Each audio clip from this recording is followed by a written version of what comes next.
Hello and welcome to the Two Robbies Podcast, your destination for in-depth discussion and analysis of the Premier League. I'm Robbie Mustoe, he's Robbie Earle, and here are today's topics. Late sparks and VAR controversies surround Tottenham's 2-1 victory at home over Liverpool.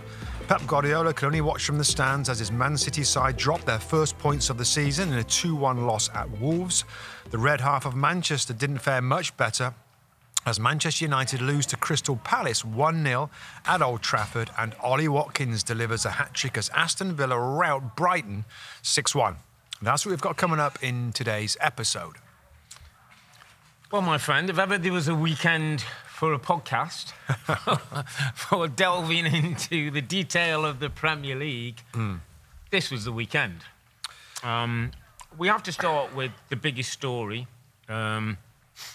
the most drama. I think one of the biggest incidents we've had in current years in the Premier League was the disallowing of what we now know was a Luis Diaz goal in the game at Spurs against Liverpool, the high-profile game at the weekend, and the PGMOL coming out and saying that VAR made a human error. They acknowledged their mistake. Significant human error. Significant human error. They acknowledged their mistake and that the Diaz goal should have stood. I think this is the low point of the 4 years and a bit now of VAR, Rob, isn't it? Because of the nature of this error, because it wasn't the subjective ones are different, and there's been errors, and sometimes when they go too far, there'll be an apology from Howard Webb. Correct. There's sometimes been mistakes made in offsides, Rob, where they put the lines on the wrong person or whatever. Yeah. This is even a bigger error than that the VAR in this game didn't know that the on-field decision was offside. Yeah. And they thought it was onside. And they thought it was a goal on field, so they were asked to check the offside line. They had a quick look. Yep, he's onside. Check complete is the phrase, yeah. And that was where the confusion was, because that wasn't what was given on the field of play. The referee on there, to be fair, left totally exposed. And Liverpool, should have been 1-0 up. That's a point where I think they've done a 10 men at that point. We'll get onto that as well. That's one of the biggest misjustices, Rob. And listen, I'm going to say this, but I don't ever want to see it happen. Yeah. That's the closest I've felt to almost feeling like they should replay the game. Yeah. Again, I don't want it to happen, but it's the closest I've felt to it, given how bad an error that was. Well, I go down the road of it, and I agree totally with what you say. In terms of the lowest point, I think because of the high-profile nature of the game, because of what we saw, because everybody, we did the game. Let's just roll it back. We did the broadcast. We get the freeze frame of the shot where Diaz is running through. The last defender, Mickey van der Ven, looks like it's his leg, and we're thinking, he's onside. But then we were always led to believe that VAR has different angles. They're drawing on things. Because we've made little faux pas, little mistakes in the past where we're trying to almost put our own lines on and assuming, well, hang on a minute. It's not the right angle, and where's the... And you've got to be careful with that, because we haven't got the technology to draw the lines properly, so we have to be a little bit careful of that. So we have to be... but in fairness, what we did say is, to the naked eye, this doesn't look right, but PGMOL are saying they'll send us the relevant sort of pictures of it down the road. Now, that never happened, and we now know what the cause was in VAR. So there's two things that come up to me. The first is, well, you say it's the lowest point, and I don't disagree, because I think because of the nature and the intensity and everybody watching the game, etc. I just think it undermines many decisions that have gone on in the past that you go, was that one right as well? Or have they made a mistake on that one? But, how many times has this happened in the past that we haven't known? And it worries me for the future, Rob, that every time now we see a line drawn, we kind of question, has he got the right person? Are they agreeing? Communicating right. Yeah. And so, and I haven't got the solution. Well, maybe the semi-automatic move to AI. That is going to be the solution, I feel that is the solution. But from where we are with the current setup, you said you almost felt like it could be replayed. I almost felt like it was one of those situations where, Rob, the VAR know that the mistake has been made because they've said he's onside. The goal should have been given and wasn't. I almost feel that the referee should have the power within. So VAR go to the referee down in England, and the VAR goes, no, you've got that wrong. He was onside. It's definitely a goal, and be able to stop the game within. That could happen in 10 seconds, and I know it opens a can of worms, and it's not something I particularly want. But if that gets it right, because the VAR is sitting up there knowing.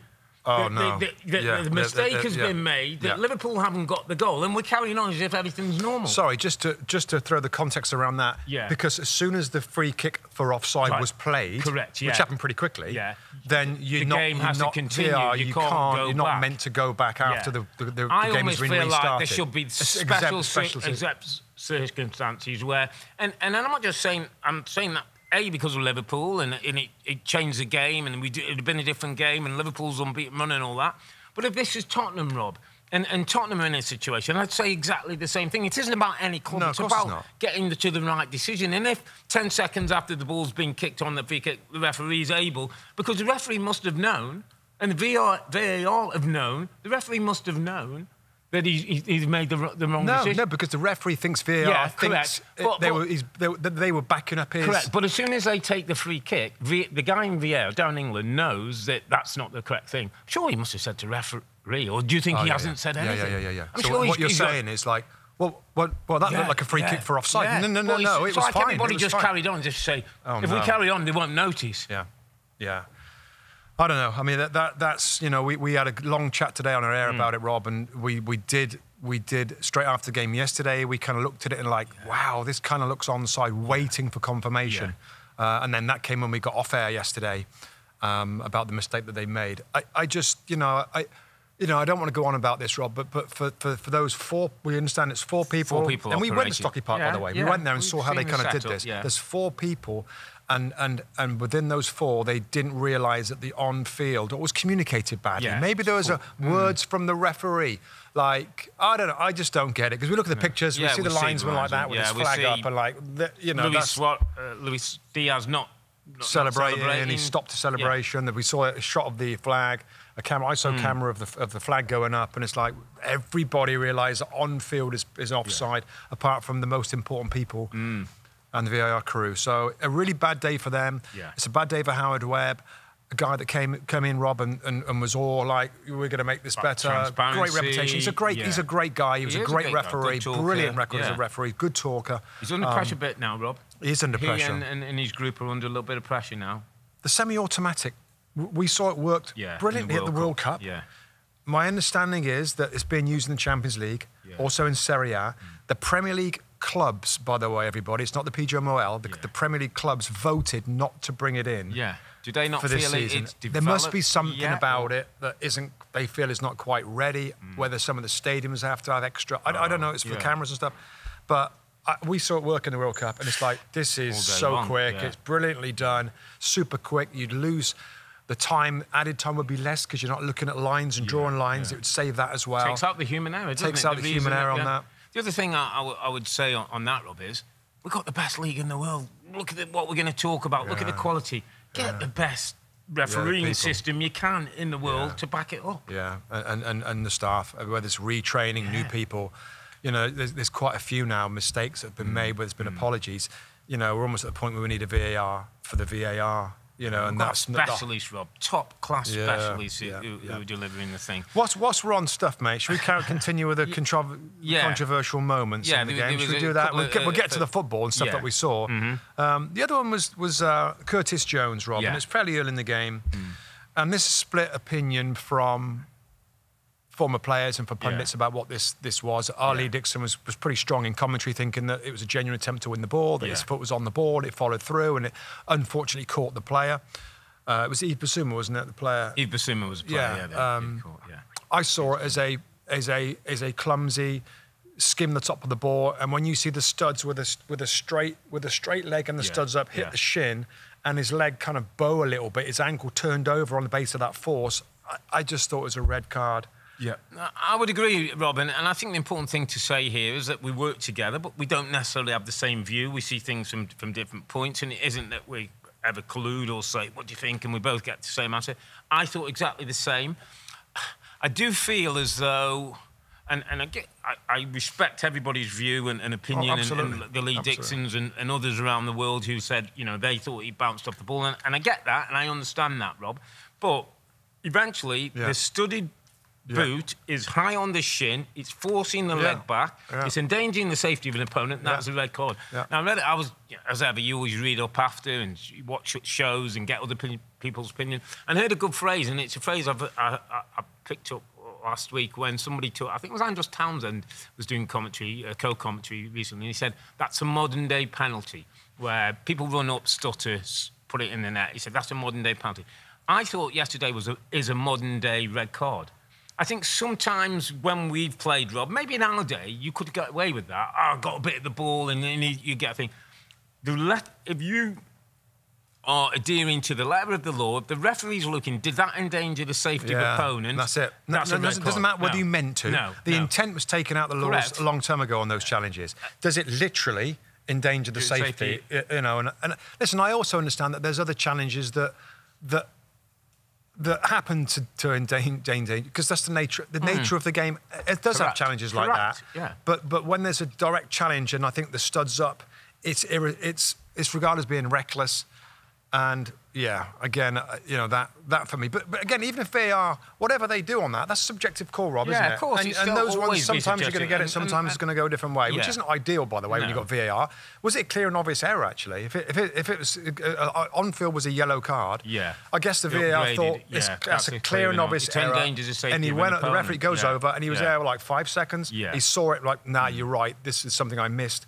So, others might argue, was it that bad of a call, carry on playing? People are saying when you see the still, it always looks worse, which I do get. But, listen, I just think in the current kind of climate and the referee, I think the referee would have been wrong not to give a red, having seen what he saw. So, quickly on the other one as well, Diogo Jota gets yellow carded twice within a minute and a half. A minute and a half. I mean, I think we did the highlights again on the show today, and the first one is that hard. To be a yellow card is so harsh.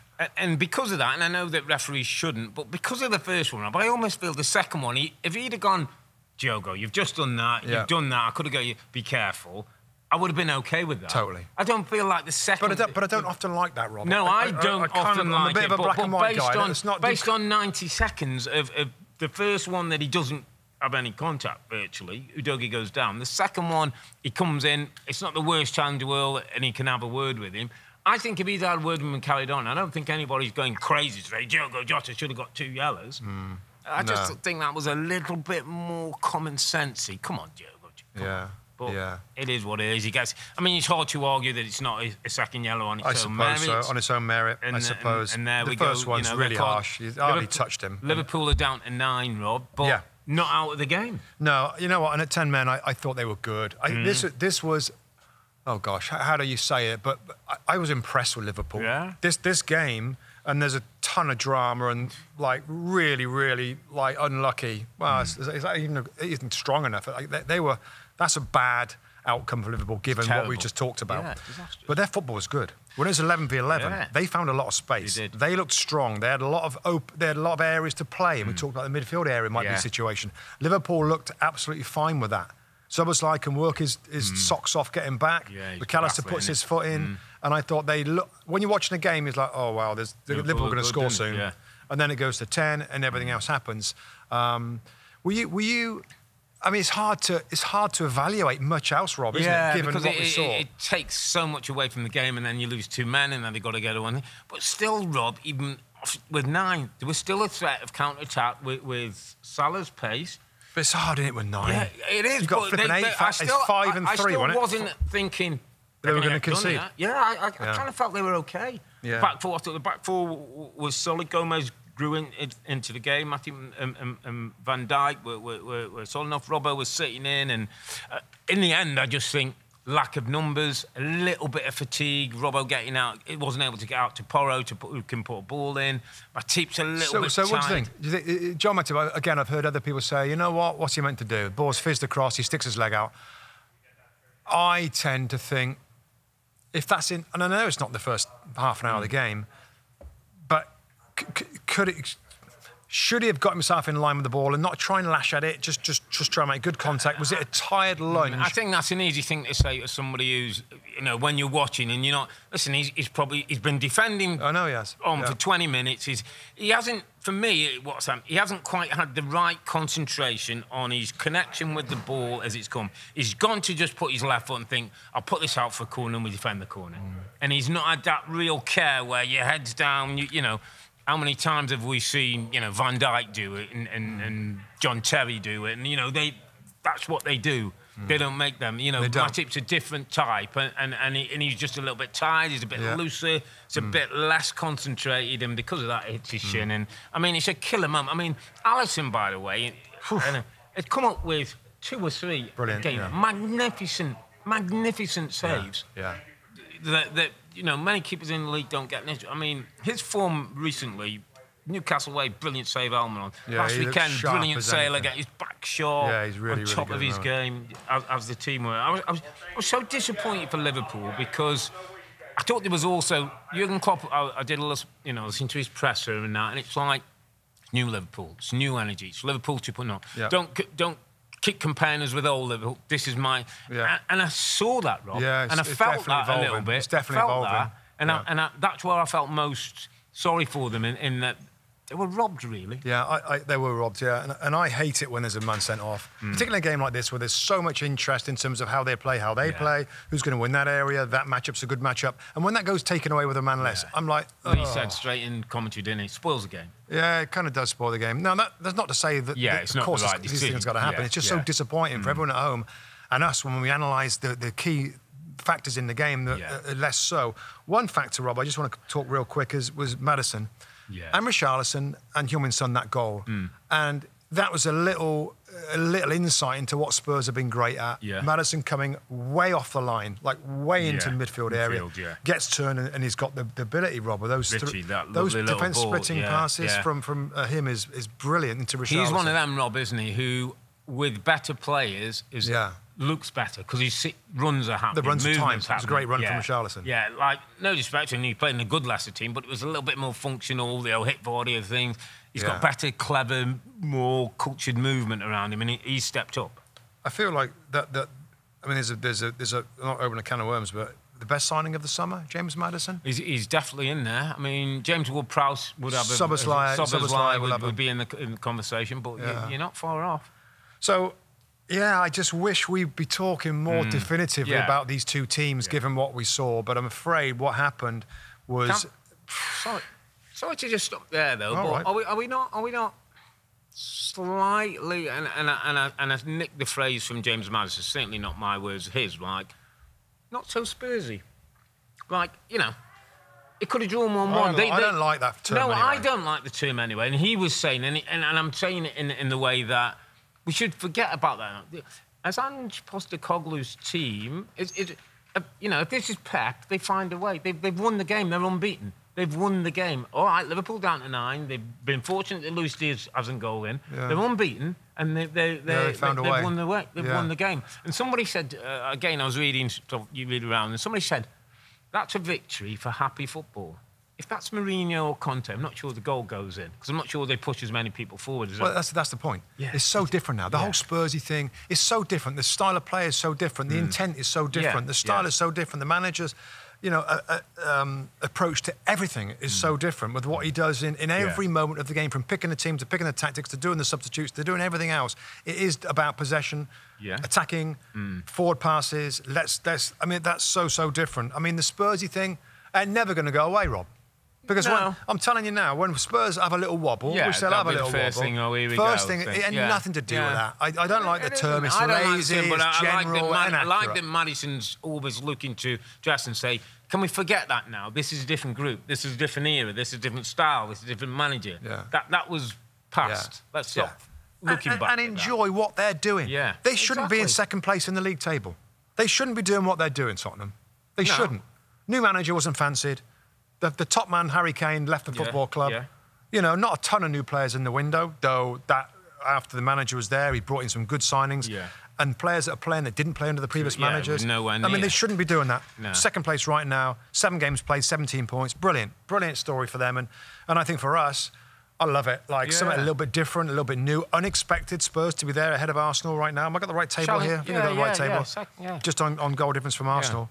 And Liverpool in 4th place after that crazy result there. But it's fun, isn't it? Another big 6 club. Yeah, playing the way that they want to play. And I mean, let's see how the season goes, Rob. We're 7 games in. We'll be here every step of the way. Yeah. So when it starts to... we'll also be there. But great start for Spurs. Big disappointment for Liverpool and big disappointing day for That's a big moment now. I'm sorry, mate, but just that whole controversy there, that's a big moment in the Premier League history. And it's a big moment in this season. When we look back at this season, depending where Liverpool are and what they're chasing and what they do in Tottenham, that could have big consequences. Yeah.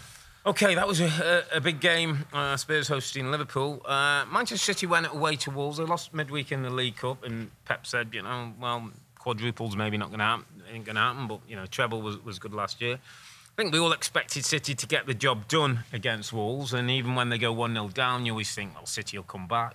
They end up getting back. Alvarez with a lovely really good free kick, yeah. And then Hee Chan-Wang ends up getting the winning goal for Wolves in Gary O'Neill. It was a day when Pep was up in the stand. I think 3 yellow cards this season, and he was up there. We've seen him, he hasn't been actually in the ground with his back injuries. I mean, that's not affected him in the past, so that can't be given as an excuse. But an off day for City. Remember last week we were talking about could they go unbeaten, invincibles? And I mean, this league, mate, just kills all those conversations. And of all the teams to beat them, like Wolverhampton Wanderers right now, with the little bit of turmoil really in the summer that they're in, with the financial problems, the manager change, and Gary O'Neill going in there. Gary O'Neill's work continues to impress me, Rob, and it's going to be fascinating, mate. Again, I look at the league table. Bournemouth's decision to get rid of Gary O'Neill for Earle.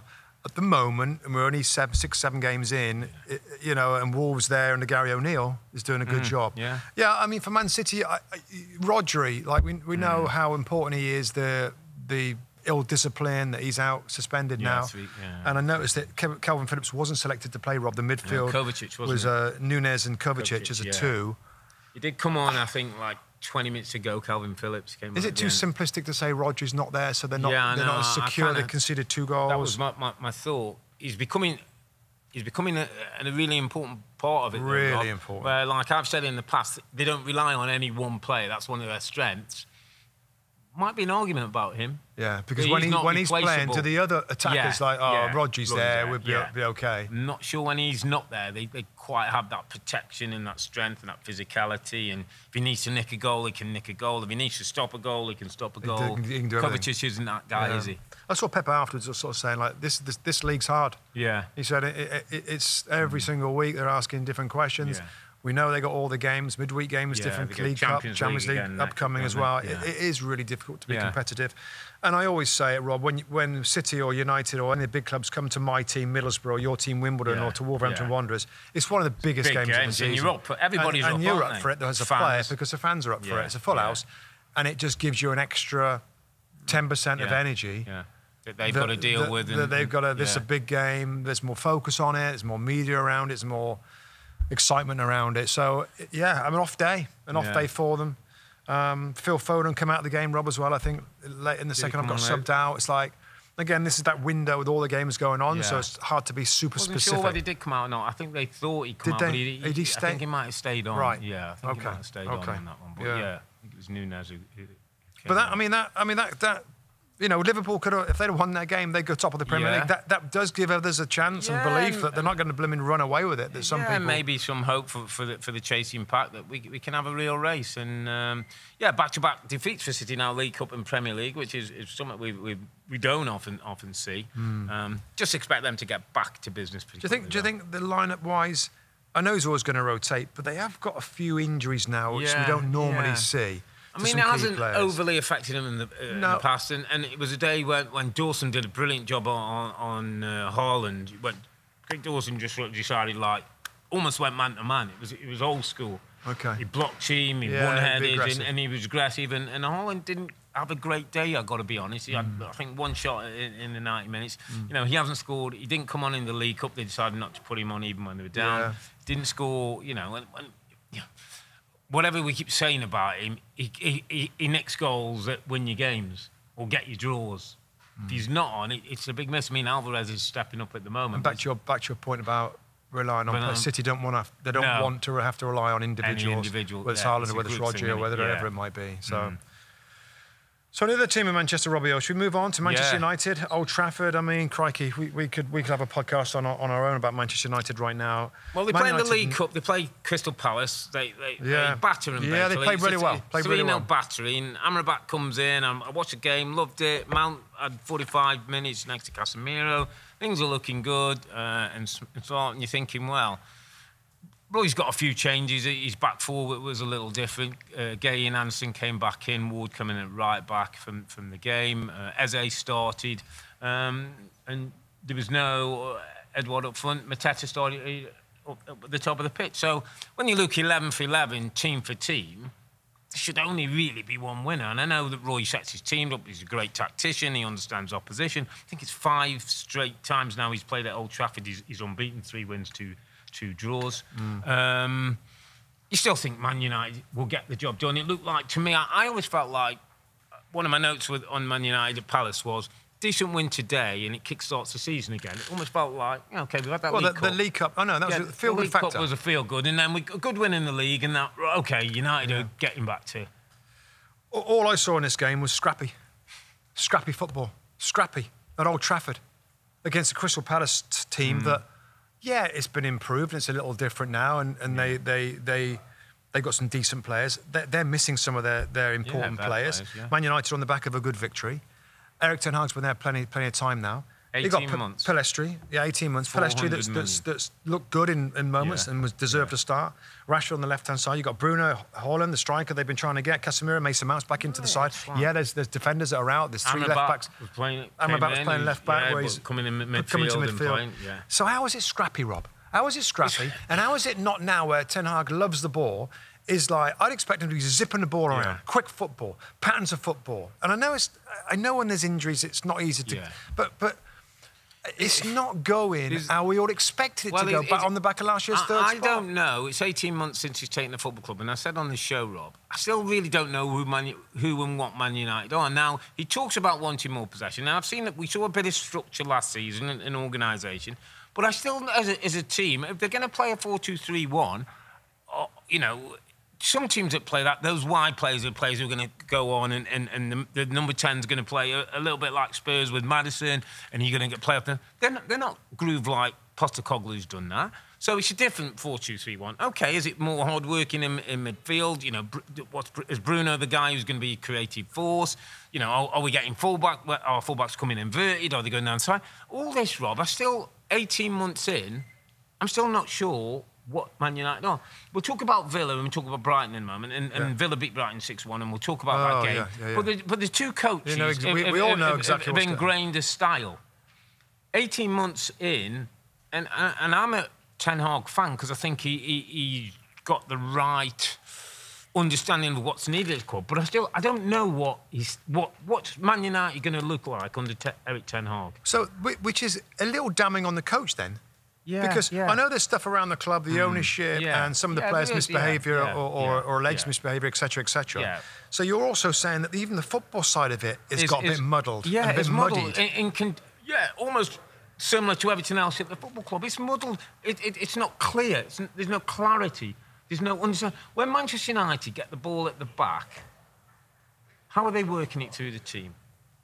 Well, their best times last year, I really enjoyed the way they did it last year. So let's move on now. We're 6, 8 months on. How are we doing it?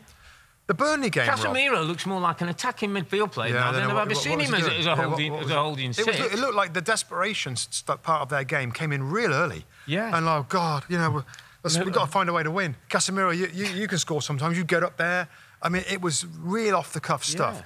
My notes from the Burnley game the weekend before, Rob, where they win, they grind out against Burnley. My note is it still feels odd to me. I'm sure I said it on the podcast. Still feels odd to me, even though it was a respectable and it's a hard I mean, a grind-out victory against Burnley, with Burnley possessing the ball. Yeah. It's just an odd look. So today, this weekend, interested in seeing them front foot now. Yeah, at home. Particularly given the midweek against Palace, same thing. So, yeah, I mean, from day one, Rob, I guess, you know, there's a lot of disappointments, right? We can talk about Chelsea and a few others. Yeah. Man United's sitting in 10th spot. After us being at Old Trafford the first weekend of the season against Wolves, where they got outplayed. They got outplayed a little bit. And won 1-0. It hasn't really got much better. And I don't know how we can continue to... Not that I want to really heavily criticise the manager, but how have they moved so many steps back? Yeah. Given, you know, the window, which they change a goalkeeper, bring in Mason Mount, they spend a ton of money, they get a striker they've been looking for a long period of time. It should be better than last year. A number of the players who were playing last year are not playing as well as they were. That's one. The players who they bought in have not necessarily moved them on anywhere. Mount, Boylan still singing, and goalkeeper. Yeah. And you've got the, say, Jadon Sancho issue, the Anthony issue, and there's the Mason Greenwood issue. Yeah. Should we just quickly go on the Jadon Sancho? Don't have to go big on it. Yeah, but I feel strongly section. Yeah, we did an I feel strongly section on it, and basically, you know, it's like this is kind of crazy. This conversation we had, like Sancho and Erik. How is this helping the club right now? Yeah. We both agree that the impasse, the no talking, is not helpful for all parties. So who's it for more on? I think you. I'm not necessarily... I just think that we're adults here, professionals. Yeah. I know what you're saying. It shouldn't be the manager that goes to Jadon and say, come on, Jadon, let's talk this out. I think the players, the manager and Jadon Sancho should sit in a room, OK, like, let's figure this out. What happened here? So why isn't Jadon knocking on his door tomorrow morning, after seeing the game, having to go there and watch, be sitting in the stand and going, Gaffer, I've made a mistake. I can help you get out of this issue. That's the optimum. What do I need? What do I need to do? Yeah, but that's what he should be advised to.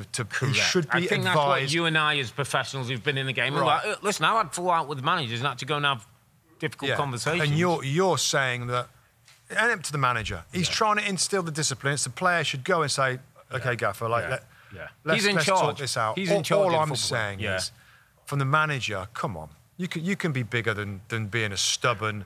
You go and train with the kids. You go and get dressed where the kids are. Because until you...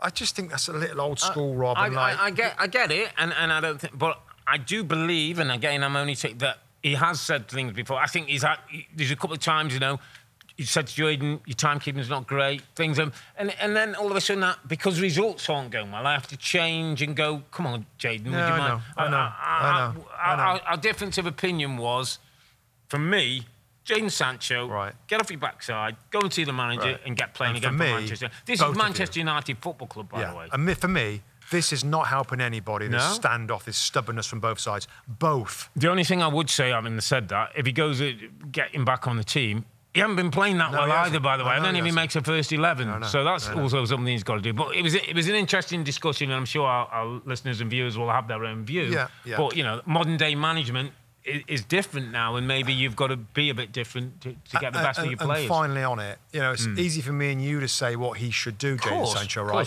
He's his own man, and players are different, and individuals are different, and humans are different. And we both want to say to him, listen, if I'm anywhere near him, give yourself a shake, go and see the manager. Do you know, if I was his teammate, I'd do the same. I'd go out and I'd say, come on, let's have a bit of dinner. Jade, you got to go and do this, mate. You got to go. I know.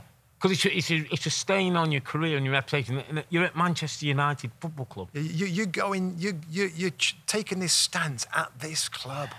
At this time.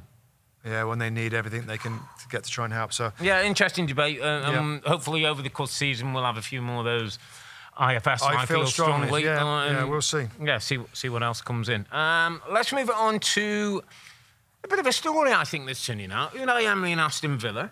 6-1 winners at home to Brighton. Hat-trick for Ollie Watkins. McGinn masterclass for midfield. I know you want to talk about him. But really interesting game, Rob, because I think we both agreed this one kicked off. Two well-coached teams, two teams who know what they're doing. I think, not trying to get to similar spaces, both in Europe, both lost in the League Cup this weekend.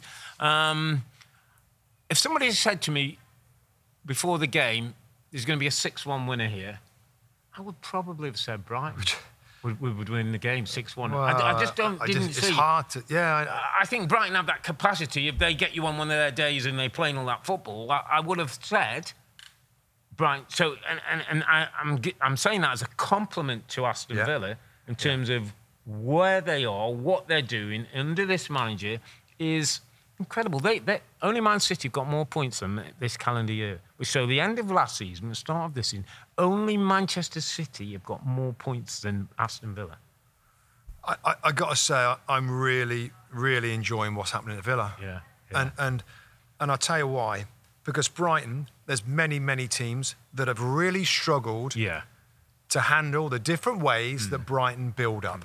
Whether it's through the middle, whether it's through the fullbacks, whether they roll balls into strikers when everything else has failed, the goalkeeper chips the ball in there.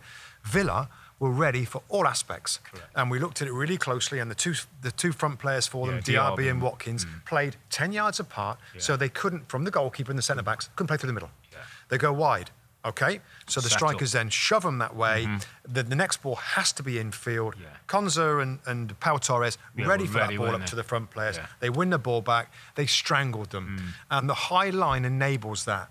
Now, there's a risk to the high line. Of course. The first weekend of the season, I remember saying, wow, this high line from Villa when Newcastle popping the ball in behind. So there's an inherent risk with it. Correct. And a bad day when they can't press in midfield or the structure's not right, and the little flip over the top to quick forwards is a real problem. Brighton never tried that. That's the main criticism of Brighton. But in terms of the setup, the high line to squeeze the game.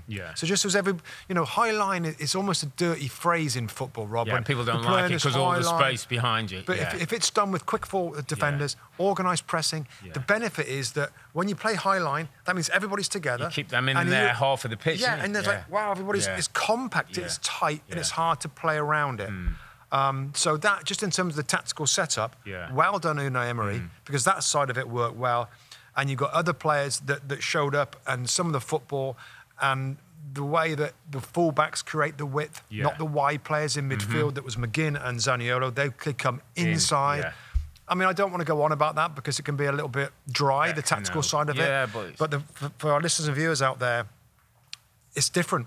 And that's why we look forward to the game Brighton and Villa, because they do things very differently and very, very well. What's great about Aston Villa, and again, you're doing your prep for the games. I read a couple of interviews. It was Concert, who I thought was excellent again, centre back, in terms of that high line and knowing how they're going to play. And it was interesting that he said, we have a setup for Chelsea that we worked on last weekend. They won 1-0.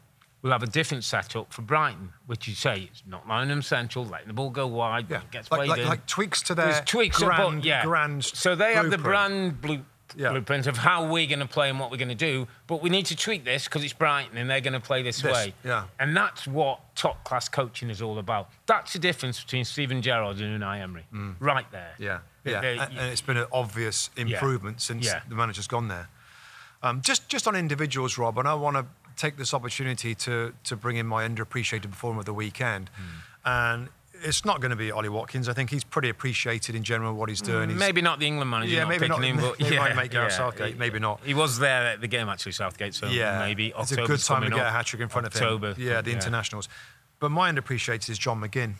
And I know he's a captain of a football club, but if you watch this game back and look at the highlights, which we did many times, he was involved in at least 3 of the 6 goals directly by doing something that was I would say outstanding, but really effective. Through passes, crosses, runs, combination with the front 2 players. And he maybe doesn't look like you're I don't know, you're flipping Rolls Royce of a midfield player. He's a stocky little guy, big backside. He can't half play. He's not a winger, but he still has a massive effect on the attacking play of Aston Villa because of his work inside, right? He's not a wide midfield player. He's an inside attacking guy that gets in those little spaces. And his game, I thought, was outstanding, and I'm sure he'll get plenty of pats on the back because it was pretty outstanding this weekend. But a player in general, John McGinn, he's a good little footballer and had a brilliant game. Yeah, it's a great shout because I think if you talk about Villa, you get caught up in the great goalkeeper who's a big personality. Yeah, the centre-backs and Tyrone Miggs. The front two, Watkins and Diaby and Katuai and Buendia and all those. You sometimes forget about John McGinn. And you're right, Robbie, to compliment him. And we spent a bit of time with the summer series. Lovely guy, really into his football, loves being captain of the football club. He's a bit throwback. A Scottish player who's, different build, good engine, got good energy, lovely left foot, sees a pass, old school, sees a pass. He's technical. Technically really good. And, it's a good shout because he's the kind of player who, when you talk about Villa, you often just brush past, John McGinn's one them. John McGinn's really important to Aston Villa. And good shout for underappreciated performer of the week. What about Brighton, Rob? Just... off day all round. Too many games for them? Maybe too many games and rotations. He changed it at half-time, put 3 subs on, didn't he? Pedro came on, Ansu Fati came on. Lamptey came on. Lamptey came on. And Adingra come on. And Adingra come on a little later. Got a little bit more pace. Maybe Luke should try and go over the top. Gets a goal. It's interesting, isn't it? Because, the European games, which is a great adventure, Europa games, a great adventure for them. I think they've got Marseille coming up this week. But, those games are going to take their tolls and rotations are going to be... interesting, keeping the quality. Evan Ferguson started with Welbeck. They came off at half-time. Can you have too many changes to a team? Can Brighton successfully rotate and still maintain the quality to win Premier League games? It's interesting. So what I think Brighton need now to do is understand the rhythm of what European football means. The travel before, the travel after, the recovery. There are not so many days on the training ground. We're used to the certain 6, 7, 8 teams who probably know that, Rob. And it's interesting because one of my friends is quite senior at Chelsea, and he talks to me about how the day before the players get there, some people are travelling, the players come, they have to get, right beds, right training place. There's lots of little stuff that we don't even think about that goes into it. It's all new to Brighton. They haven't been there before. This is their first European campaign. So I just think getting used to all those things and then being right, to play a Villa team that are well set up it's hard. Is going to be hard. And this league, as Pep said, is hard week in, week out. Yeah. All right, next game. What have we got now? We're going to skim around some of the results. Yeah, what do we have? Arsenal 4, Bournemouth 0. Maybe good opposition for Arsenal, but let's give them credit. Bukayo Saka, mate. Durable, productivity. Productive. I think, was he 22 years of age? They call him a star boy. I know you said, and then we were chatting just off air a little bit, and you said to me, is he one of them, we have to be a bit careful about games? Or was he, maybe Rebecca said that, and we both said, actually, he's a bit old school, he's a bit durable, isn't he? He plays. Even if he comes up with an injury, the next week, he wants to be playing on the pitch, doesn't he? Love that. So far. Yeah, he's not getting... It's early doors, but... I couldn't love him anymore, by the way. But he also, things happen when he gets the ball. Yeah, I can't say he's brilliantly skillful. I can't say he's exceptionally quick. No. But I can't say he's anything. It's not when he gets the ball. He's got flipping amazing. I know. It's not bad on the inside, outside. That I know, chip but when he he keeps comes it on pretty the left simple. foot. His work is like a little drop the shoulder, get to the line, come inside, play a little one-turn, shoot. He's not flashy. Maybe that's what I mean to say. He's not a flashy type that might catch the eye of, God, what a player. Step over. But he's just really effective. Really effective. All day long. In his goal, his header goal, Rob, is involved in the build-up play. Yeah. I think he switched it out or somebody, and he runs in the centre. Correct. Now, wide players don't always do that. He wants to score goals. And assist goals. Modern-day wide players, that's a big part of it, and he gets his little bit of fortune. Yeah. The header from Jesus comes back. He makes it 1-0. And it was an easy day for Arsenal. Yeah. Just, lovely. For the Arsenal fans... Bournemouth, silly challenges. Odegaard gets a penalty. I worry with the Havertz situation because it was a big moment for him. You get a second penalty. I think Ryan Christie wanted to come in with a really rash challenge. Odegaard had the ball, picked it up, gave it to Havertz, and then there was a shot of Odegaard sort of whispering to Saka, we've got to let him take this. As if, this is a big moment. Havertz stood up. He didn't have the most confident face, I have to say, but modern-day penalty, run, stutter, found the back of the net. I scored big goals, is a big-time player. Is this the moment? Can this kick stop, please? I mean, it's risk and reward. Yeah, what if he misses that? Yeah, well, if he misses it, are we any worse off? Yeah, probably. God, he can't even score a penalty. Yeah, but I think a lot of people are already down that road. And how much better off are we? How much better off are we? We scored a penalty. How much better are we? I don't think so. How much better off is he? He's got his first Arsenal goal. Is he much better off? Well, we'll maybe know the next game or the next game or two. Has it lifted him at all? Is it 2-2? Is it 4? You know. I mean, it does get he still ain't scored a goal for Arsenal from us lot in like 2 or 3, 4, 5, 6 more games. Yeah, whatever the stats We can't say that anymore, I suppose. But I mean, listen, I don't criticise it. It's just like, why was it really? I thought it was well played by Arsenal to get him the goal. Let's see if it does. And Ben White gets the 4-0 win. Bit worrying for Bournemouth. We're going to have to take a look at them. We are going to take a look at them. No, I know that Tyler Adams is getting close. Tyler Adams, news. When? Played in the League Cup midweek. Wasn't available. Possible return of hamstring, could be out significant weeks. Now, why didn't I see that? I read that last night. That got through on my notes because I wonder where he was. Could be significant. He wasn't listed as injured on some of Could be significant time out again, which is massive. Yeah. So, this whole experiment at Bournemouth at the moment, and we ain't going to jump on anything. 7 games played, 3 losses, 4 draws, 3 points, third bottom of the table right now, and we understand they thought it was going to be a coaching upgrade and bringing in Areola, given what he'd done in La Liga. Let me say this, Rob. The worst team style in the Premier League is if you're trying to be expansive and you ain't very good at doing it. Wrong players, Then turnovers, transitions, goals going against you. So that, and I'm not sure whether this guy can rein it in a little bit. Well, I think he is what he is, and they're going to keep going. And I ain't saying anything yet about they could still find a way to find some groove. Of course they could, But it's a tough start, and another defeat for them against good Arsenal side. So, but we got to keep a close eye on Bournemouth. Yeah. Given the changes there and the expectations from the ownership who spent good money. Yeah. Bad start for them. Let's go to Goodison Park. Everton in good form, winning the League Cup. Dominic Calvert-Lewin scoring goals, 3 in his last 3. Just starting to say how just good they're starting going to be say okay. Sean Dyche, and then what do we get? Luton come to town. It's got to be Everton win, hasn't it? It's got to be Everton win. It's got to be Sean Dyche's team. They're getting them going. History, my friend. First ever Premier League win for Luton Town with Tom Lockyer. Manages to force one over the line. Morris scores a nice half volley with, terrible defending from Everton. Just leave a centre forward free on the far post. Calvert-Lewin gets one back, but not enough in the first half. Luton hang on, get the points.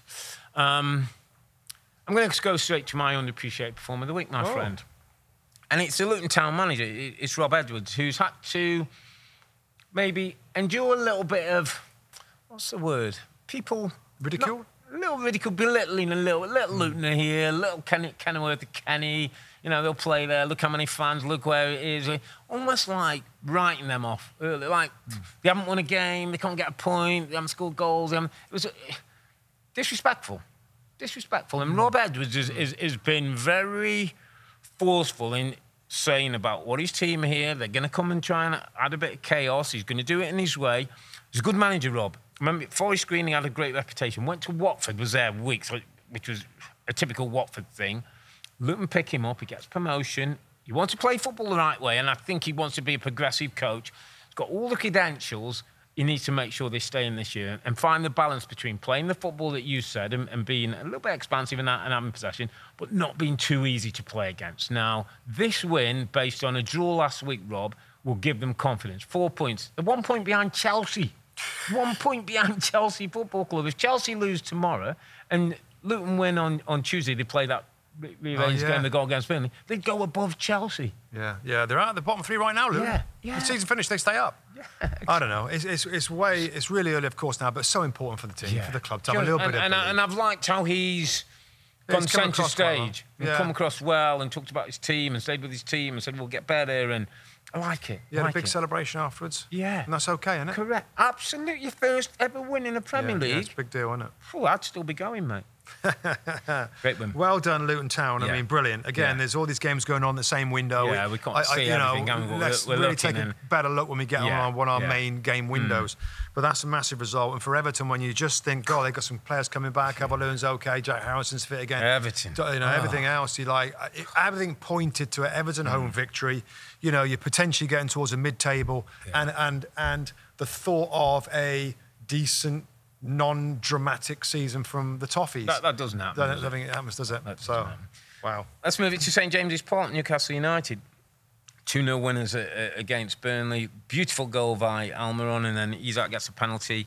I think we always felt Newcastle would get this ahead of Champions League. Big week in Champions League, PSG this week. And they're another club, Rob, who now have got to get used to massive games. They've been there in the past. They have, but with this group, with this manager, first time in Champions League for him, and you know, keeping, I think Peter Drury made that point really early on when we were talking about the season. It's keeping that emotion and the drive for both competitions. Yeah. You know, it's going to be tough for Eddie Howe and Newcastle. Yeah, it really is. I mean, I just feel like they found goals, haven't they? Yeah. Last couple of games. I mean, they found their mojo.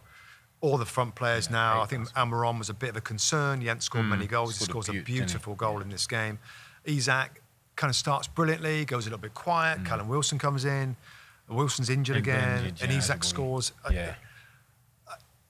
I just felt like they're getting back to what we enjoyed last year, Rob. I've said a couple of things differently this year, that they've got to find a way to be better possession-based and do it a little bit differently, to being heavy metal, a little bit like Liverpool, where they're most effective when it's really fast, high-energy game because their physicality. They've got all over from the blimmin' goalkeeper all the way through. But this was kind of a little bit back to that. Yeah. And good form at the moment going into European competition. And I think Newcastle is starting to see now, what are they now, 8th in the league table? Yeah, getting up there, and starting to climb again to be in areas that we expected them to do that. So it's a good victory for them. For Burnley, you know, again, I watch them sometimes. I think I kind of appreciate what they're trying to do here. And companies knew Burnley because a lot of players, the best players from last year, have gone. They were loan players. They're rebuilding again. Started to look like, you know, played pretty well, even though lost against Manchester United last time out. So it's starting to get concerning, Rob, when wins, conceded, 7 games, you're 15 goals conceded in 6, 11 minus on the goal difference, 1 point second from bottom. At some point... Play Luton, don't they, Tuesday? Big game. Big game. 2 teams who come up. You know, chance to get their first win, and then, you know, for them to kick on, or for Luton. What's your gut feeling with Vincent Kompany, Robin, with Burnley? Can they? Because like him, I think he's strong enough. I think he will go the way he believes. I think because he's Vincent Kompany, can do that. Would he tweak if that's not working after 20 games? Yeah, if we get to Christmas and he's really, I think he'll tweak. One, I think they'll do a bit in the market. I really don't think they'll want to go down again. But I think he's smart enough to tweak. He's got 1 or 2 missing, hasn't he? 1 or 2 key players injuries that might change them when they get back into the team. But yeah, I mean, it's hard to play. Often those teams who play that great football in the Championship struggle when they come in the Premier League, because to play that great style in the Premier League, you just need another level of player. And he himself, as a coach, is up against some of the brightest minds in football, and he's got to adjust when a coach makes a tactical change. He's got to, you know, all right, what do we do? What subs do we, you know? And by the way, it was something that I thought Stevie G didn't do particularly well, and I never thought Frank did particularly well. They were brilliant players. But the speed of the game, Rob, is going on. Sometimes when you're down there, and we've been at touchline thing, sometimes it's hard to see some stuff. Everything's going so quickly, and I know you've got, you know, assistants that sometimes up in the stand, and data and stats being given to you at half time, but sometimes making those in-game changes, which are key. It's defining, right, for Vincent Kompany. It's going to be defining how he learns this season. Correct. To try, and that's not to say that maybe his squad ain't good enough. Maybe that it's, you know. But we'll see. We'll see, and it'll be a brilliant achievement. As Steve Cooper of Forest, though he spent a lot more money on players. Found a way, didn't they? Found a way. See if he can do that as well. West Ham 2, Sheffield United 0. Sneaky, decent. Yeah, purring a little bit. Jared Bowen with a goal, and Suchek with the other goal for West Ham against Sheffield United team who down on their luck a little bit. No goals in 2 games, 10 goals conceded. You know, I don't think he'll be given too much longer. I don't think he will. I think that's going to be the first manager who's changed Paul Heckenbottom. Unless they can turn things around pretty quickly, I think they're in a bit of trouble. And let's just talk about last game. We've just seen Nottingham Forest 1, Brentford 1. Not a classic by any means, but a couple of incidents in the end gave us something to talk about. Niakate, 2 yellow cards, got a red card out to come off from the resulting free kick of his second yellow. Brentford go and score. Norgard with a header from Jensen, not well defended by Forest. Forest then make a few changes. Gibbs White comes on, whole new type of energy. On. So really surprised, weren't we, that Gibbs White wasn't involved. Now, you know, Steve Cooper said kind of rest, whether, I don't know, it's about fatigue, the number of games, I don't know, but there's a creative sport with Gibbs White and a confidence now that makes them look completely different when he's on the park. Yeah, and we have the other incident, Rob, was kind of late on here where I know Thomas Frank was upset about it. Matt Turner's challenge on Johan Wissa. Yeah. You know, I guess a subjective one again, but we both thought that should have been a penalty. That's a foul, isn't it? It's a foul on... It's a foul on Wissa. If it's a defender, that's given straight away. So I'm not quite sure why, because it's a goalkeeper is allowed to get away with that action when a defender wouldn't. Listen, we go back to VAR and like... Clear and obvious error. Yeah, I mean, I just, you know, I don't understand. VAR, why are we having it there? Like, it was a pretty bad...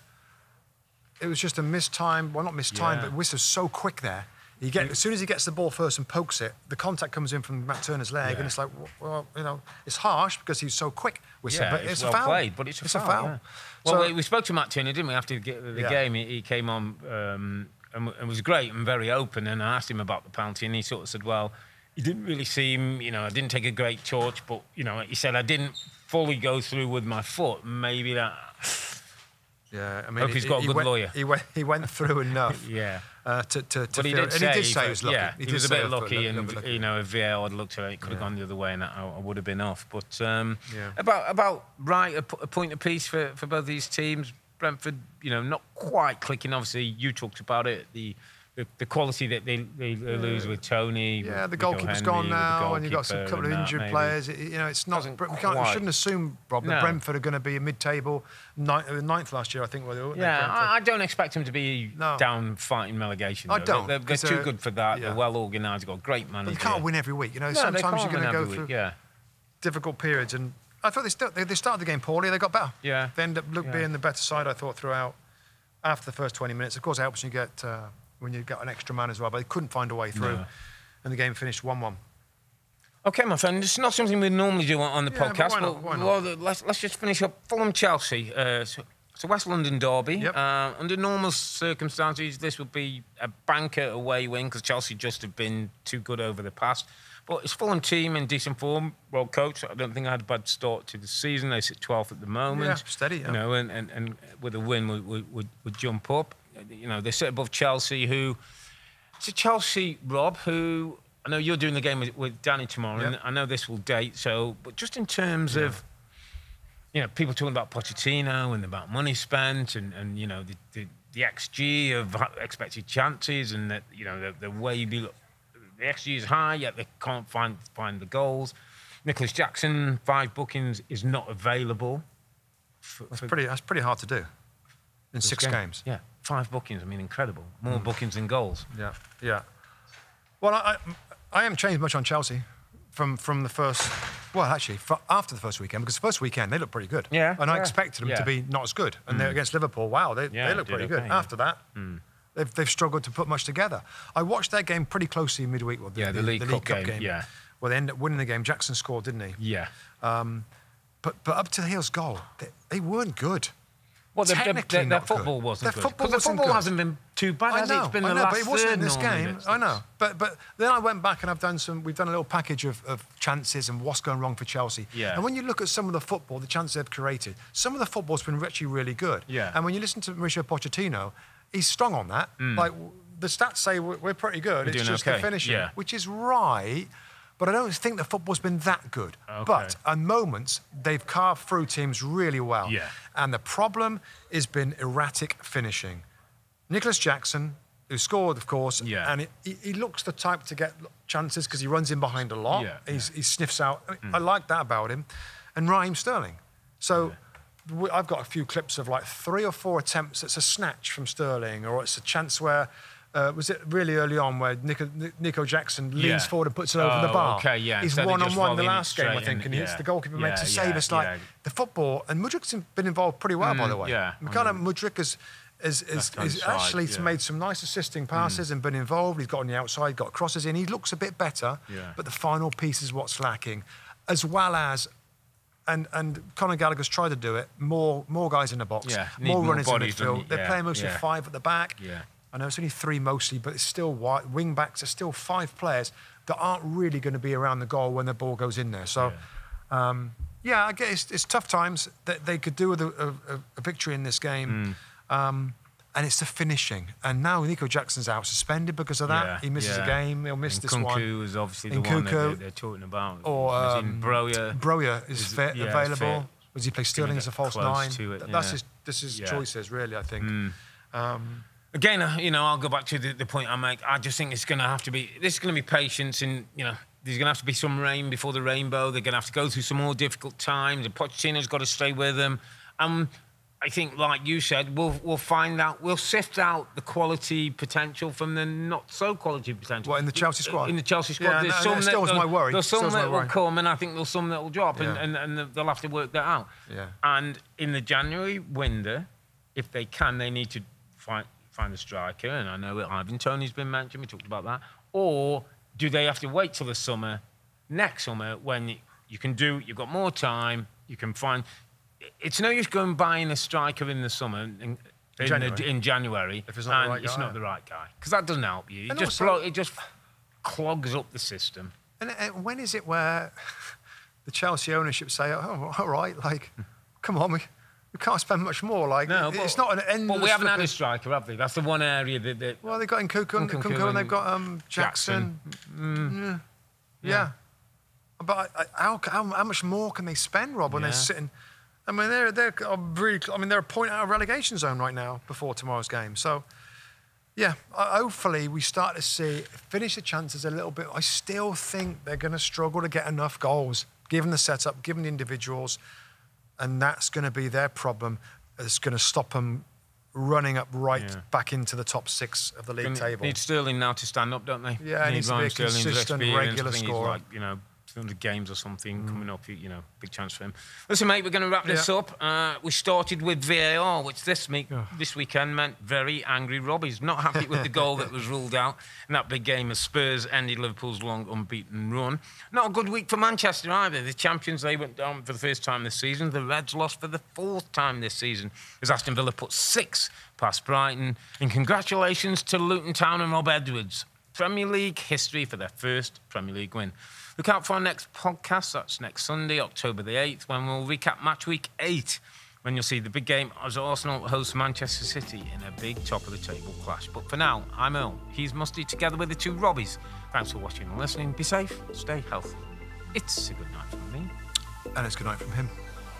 Good night.